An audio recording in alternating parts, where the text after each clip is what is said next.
burn a little something just to like center myself because I am so mad.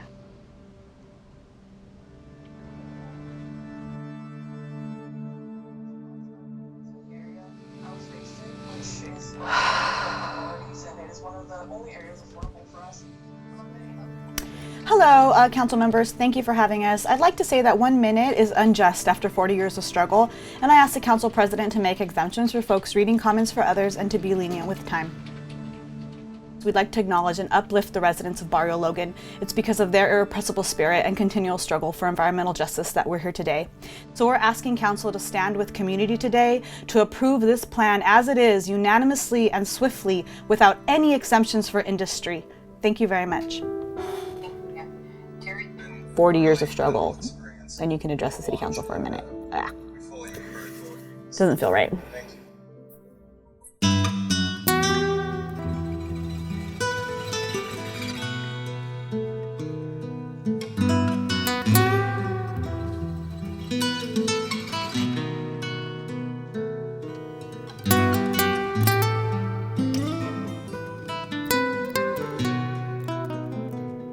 Since the early 20th century, industry and homes have coexisted here in Barrio Logan, a small, predominantly Chicano community on San Diego's working waterfront.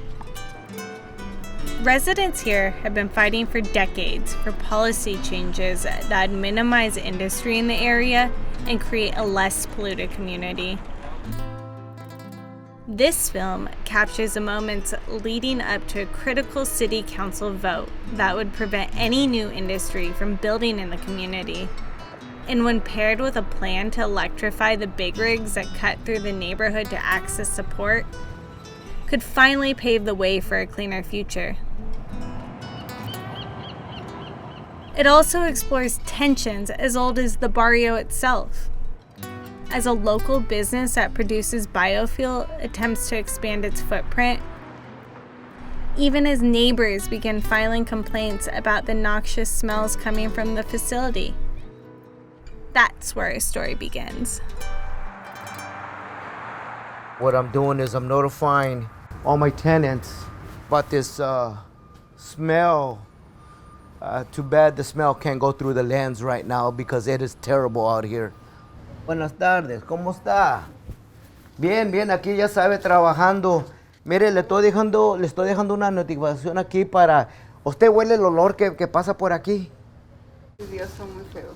Very bad, very bad, very. Está muy feo, no se aguanta ese olor. Muy, very bad, no, se siente como que se quiere vomitar o con... Sí, she muy gets feo, sick, duele la cabeza. headaches, final vomit, type. This is what we're starting to do, so they're gonna start calling, complaining. Because always, you get more people involved, they take you a little bit more serious. Air Pollution Control District. Yes, my name is Maria, and I was given this phone number in order to make a complaint about the air pollution right across from us. Okay, what is the name of the building? During summertime, I'm not exaggerating, it's like you put a death or 2 or 3 dogs inside a plastic, and then the sun boils them, and that's the kind of smell we get. It's unbearable. And it comes from outdoors, inside. So most of the time we have to be locked in. Windows closed, because you don't know when the smell is going to invade.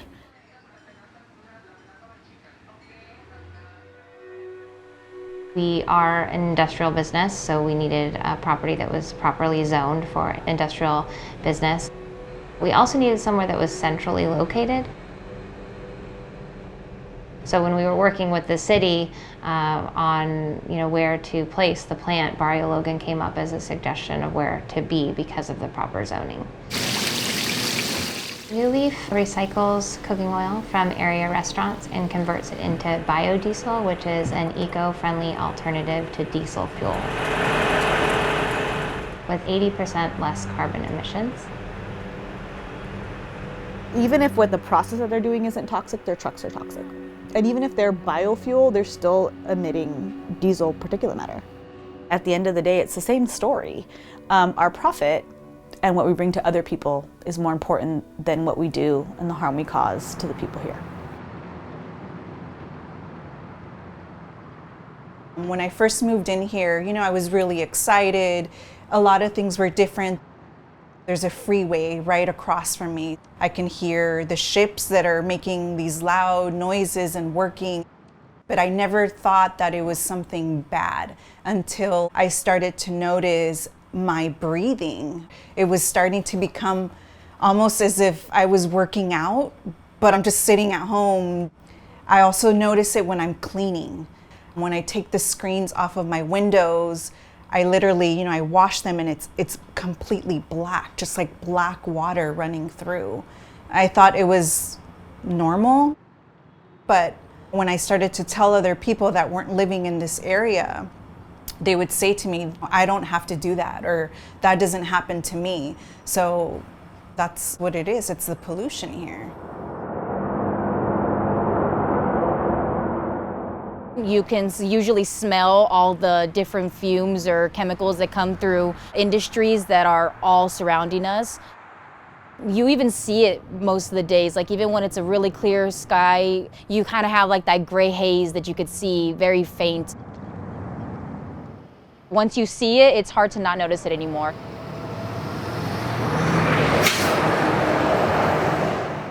It's what people have been dealing with forever, and they continue to fight. It goes so far back to the community being zoned for industry back in the 30s, and that was at a time where Black and brown communities were not involved in the decision making that affected them. Growing up in Logan Heights in general, you were part of the city of San Diego, yet you were not. You had separate and distinct worlds. It was a very tight community. We practically knew everybody there because the people there didn't travel out of the area to buy things or stuff like that.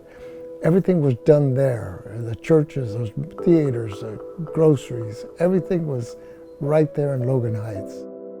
Once the freeway came through, none of that happened after that. They didn't take a petition around, or they didn't send out flyers to let people know what was happening. They just came out and told people they were going to move and they're going to put a freeway through there. I'm sure it could have went through the industry area, it could have went through a white area, but it was easier because nobody was going to talk back. You want to go through the Mexican barrio, you go through it. It was the road of least resistance, and they didn't care anyway. Why did the people not resist to them? They didn't know how. They didn't have access. They were politically unsavvy. They didn't elect people. That came many years later. The government and the school, if they said something, it was gospel. You believed them. You didn't resist. You couldn't. You didn't know how. And if you did, the police department would remind you, hey, we understand your resistance. You need to shut up. It just destroyed the community, and what remained was basically an industrial hub. And then that's when people started saying, hey, hell with that. Because we were another generation had the gumption, or huevos in Spanish, to stand up and say, bullshit, ain't gonna happen no more. We had no other option but to resist because of all the historical torment that our grandparents and families had to endure for us to be able to stand up. And ultimately that became Chicano Park. It grew out of that desperation of getting screwed one more time. I feel like it's like what the community is still doing today. Like they're still picking up the shovel and planning their own community. They're still advocating for their own solution. We're still in the top 5% of most polluted communities in all of California. You don't hear that, right? You hear about Chicano Park and you hear about the art and you hear about this, but you don't realize that how in danger our community is. If you mix family and industry, it's not good. It's not good for anyone's health. They should decide if it's going to be a neighborhood for families or an industry. We're breathing polluted air all the time. And then when people do go into cancer or something, oh, I wonder why. And we cannot afford to move anywhere else. My husband, he's retired and he has cancer, so we have to stay. We have to stay in order to survive. There's just a cycle with problems that are constantly happening here, and we, the people that live here, are just having to fight and deal with it and speak up and do whatever we feel we can do to try and make a change. My health is the most important thing, but I don't know, like I don't want to live anywhere else. I want to live here. This is my home. Why do I have to leave? If those companies are the ones that are causing the pollution, it's going to continue whether I'm here or not. So they're the ones that need to decide when it's time for them to go. When we tried to get a plan passed in 2013 that separated industry from community, there was a big pushback. I mean, it's not a secret. It got through council approval, but there was dispute around what we call the transition area. So like the area that says this is where industry stops and this is where community starts, and no industry throughout the zone. And there was a lot of pushback from industry at the time. The plan was overturned via referendum, so via citywide vote. Felt like just another punch in the gut. One more way that this brown, poor community is being told what's best for them. But it's okay, the community trudged on. The draft plan right now looks really great. It seems like everyone's on board, it's moving forward. Everything that is Logan is because of the community, of the efforts that we have, of the love that we have for this land. I do see there's change in the people in power, that there has been a shift where more have very similar views on these issues that we have. Some of them are actually from this neighborhood or from neighborhoods that are very similar. They can do more than just like sympathize with us. They can actually really understand where our pain is coming from. And that's a big difference than what the people in the past that have been fighting for the same cause I'm fighting for now have had to deal with. But I'm still very cautious. We've had a lot of promises that didn't do anything.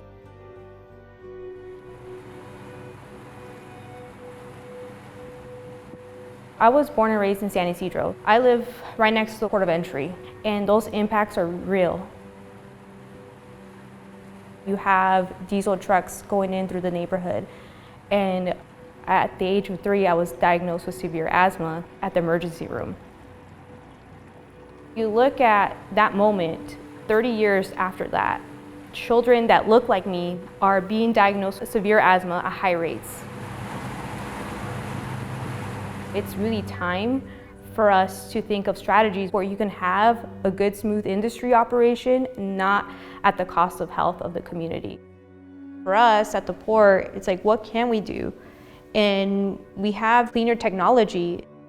We really need to take advantage of that and invest into it.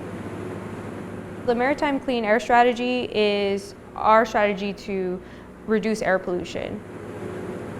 It's looking at rail, ocean-going vessels, commercial harbor craft, different ways to reduce emissions. The big thing for me was looking at trucks, because even though they make a small population of the national registry, they contribute to a large pollution. How do we look at this small population of trucks and make sure we can get them to become cleaner, which is electric? We want to see 100% zero emission trucks. by 2030, 5 years before the state deadline. We can't do what we used to do in the past. Like, it needs to change. It's really us working together.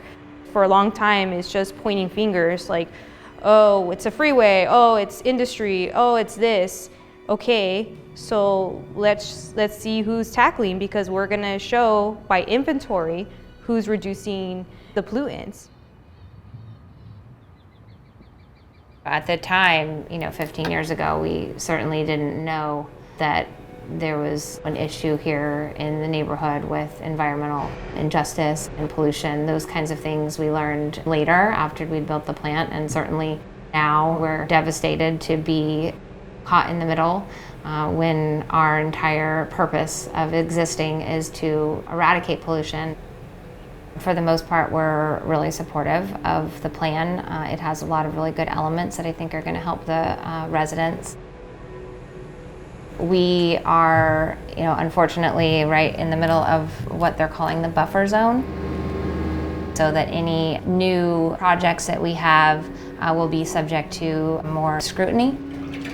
We don't have to leave under the new zoning, but anytime you put a restriction on our ability to grow, it's scary for a business, because, stagnant businesses don't normally survive. We don't know what the future brings, other than we know that eventually we all want to move to electric. But there's another decade or so before we're going to get to that point where the long haul trucks that come in and out of the port can be electric. So we want to be able to stay here and continue to do what we do and provide more and more fuel to bridge that gap.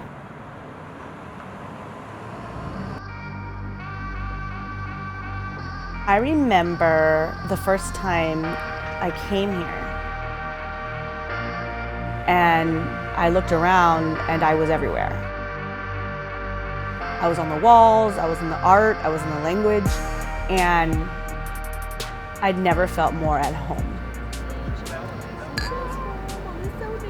I love going for a walk in the morning, and there's danzantes at the park, and you smell the copal, right? And then take off my shoes, and you walk barefoot on the grass in Chicano Park, and you're reminded that you're part of this long line, this long history of resistance against erasure. I get grounded in that. It really informs my place in the world and my job and my art, and I'm so connected to that here, and I don't want to lose that.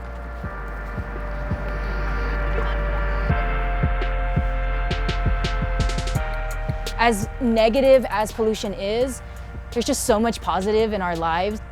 This is my first child. I think something that's fueling me to want to change all this, because I do want it to change for my kids. I don't want them to have to be in so much pollution. They'll have a better chance to live in a healthier neighborhood if we keep fighting now. But also, they will be able to grow up in the same kind of love and community that I grew up in. And I think that that's bigger than anything else. Knowing that you belong somewhere, that's something that I would hope that they can experience just as I've experienced.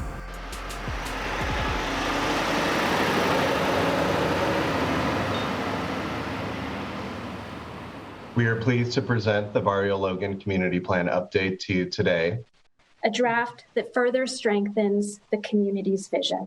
La zona de protección entre las industrias y la vivienda es muy importante. My entire family, my 5 siblings, grew up with severe asthma issues.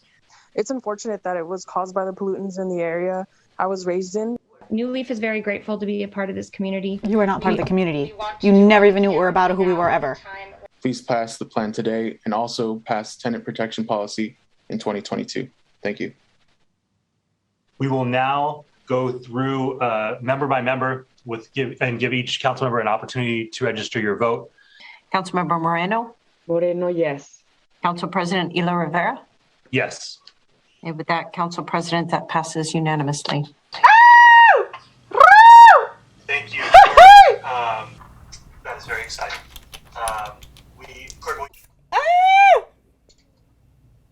beautiful faces. It's so amazing. You guys are the best. Woohoo! We did it. Oh. I think that everybody knows who brought this home, and that's the community. Yeah. You know, it's the community standing by, participating. It's a new day for Barrio. For decades, the cities wanted it to be industrial. They wanted this to be industrial land. And my people are fierce, and they said, no, we are not leaving, and they never left. And I think that we won that decades-long battle that we are staying. No new industry can come, but I think the most exciting part is that because parts of the community are being switched over to housing only, it kind of opens the door to get the industry out. And for the residents, it's to come back into the barrio. Kind of zero in on our favorite themes for the park. There's a lot of work to do. I mean, we're gonna take a breath and we're gonna be excited, but the fight is not over, far from over. Oh, I love this place. I love Barrio Logan. Que viva el barrio.